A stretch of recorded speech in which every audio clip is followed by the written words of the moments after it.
نعمتہ و نصلی علی رسول کریم۔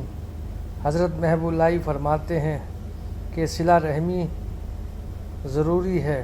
آپ نے فرمایا جب خداوند تعالیٰ نے رحم کو پیدا کیا، کہا کہ اے رحم میں رحیم ہوں، اور رحم کو میں نے اس نام میں سے مستحق کیا ہے، پس جو کوئی تجھے سے عار کرے میں اس سے عار کروں، اور جو کوئی تجھ سے ملے میں اس سے ملوں۔ اس کے بعد فرمایا کہ شیخ سیف الدین بختری رحمۃ اللہ تعالیٰ نے کہا ہے کہ جو کوئی رحم سے ملتا ہے دوزخ اس سے دور ہو جاتی ہے اور بہشت اس کے نزدیک آ جاتی ہے۔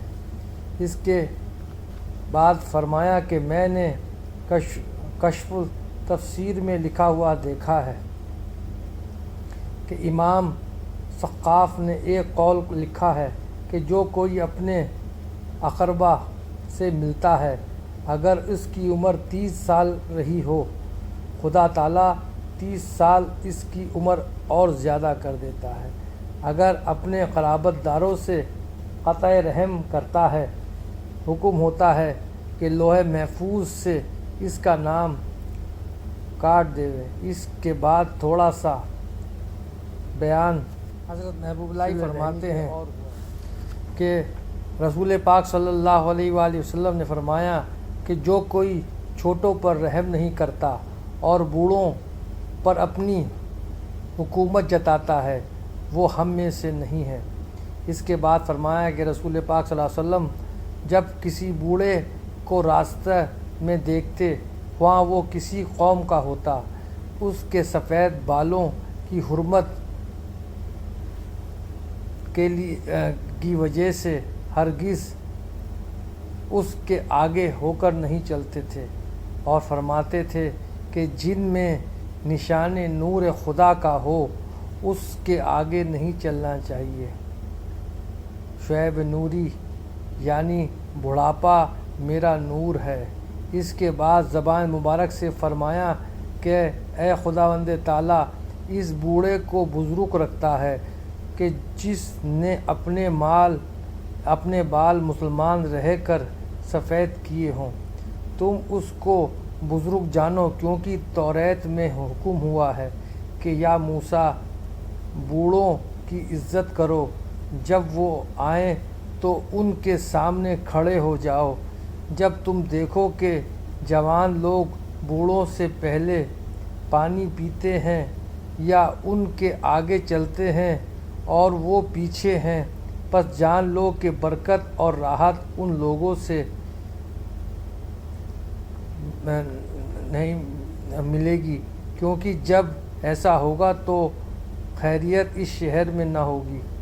اس وقت مناسب اس حال کے فرمایا کہ حضرت بابا فرید الدین مسعود گنج شکر رحمۃ اللہ تعالیٰ علیہ زبان مبارک سے فرماتے ہیں کہ میں نے سنا ہے، وہ فرماتے ہیں کہ ایک روز میں اپنے پیر حضرت خواجہ قطب الدین بختیار کاکی اوشی رحمۃ اللہ تعالیٰ علیہ کی خدمت میں بیٹھا ہوا تھا کہ حضرت خواجہ ہر بار باہر کی طرف دیکھتے تھے اور کھڑے ہو جاتے تھے اور بیٹھ جاتے تھے۔ چنانچہ 6-7 مرتبہ ایسا ہی ہوا۔ پھر فرمایا کہ یا حضرت یہ اٹھنا اور بیٹھنا جانا کس لیے تھا؟ فرمایا کہ دروازے کے باہر ایک مرد کو میں نے بیٹھا ہوا دیکھا، جب اس پر میری نظر پڑی تھی مجھ پر واجب ہوتا تھا کہ اس کی سفید بالوں کی تعظیم کو کھڑا ہو جاؤں۔ میرے بار بار کھڑے ہونے کا یہ سبب تھا۔ اس وقت مناسب اس بیان کے کہ ایک اور حکایت بیان فرمائی کہ سلطان میاز الدین محمد بن سام انار اللہ برہ کی عادت تھی کہ جب کوئی بوڑھا ان کے پاس آتا وہ فوراً تخت پر سے کھڑے ہو جاتے اور اس سے مصافحہ کرتے۔ وزیروں نے عرض کی کہ یہ بات بادشاہ کے لائق نہیں ہے کہ وہ ہر ایک کی تعظیم و تکریم کرے۔ بادشاہ نے جواب دیا کہ تم جانتے ہو کہ اس سے کیا مطلب ہے؟ انہوں نے کہا نہیں، آپ بہتر جانتے ہیں۔ بادشاہ نے کہا کہ میں اس سبب سے اٹھتا ہوں اور ان کی تعظیم کرتا ہوں کہ شاید قیامت کے دن مجھ بیچارے کا حشر بھی ان بوڑھوں کے ساتھ ہو، اور آتش دوزخ سے اس نور کی برکت سے کہ حق تعالیٰ نے سفید بالوں کو اپنے نور سے بنایا ہے، میری نجات ہو جائے۔ السلام علیکم۔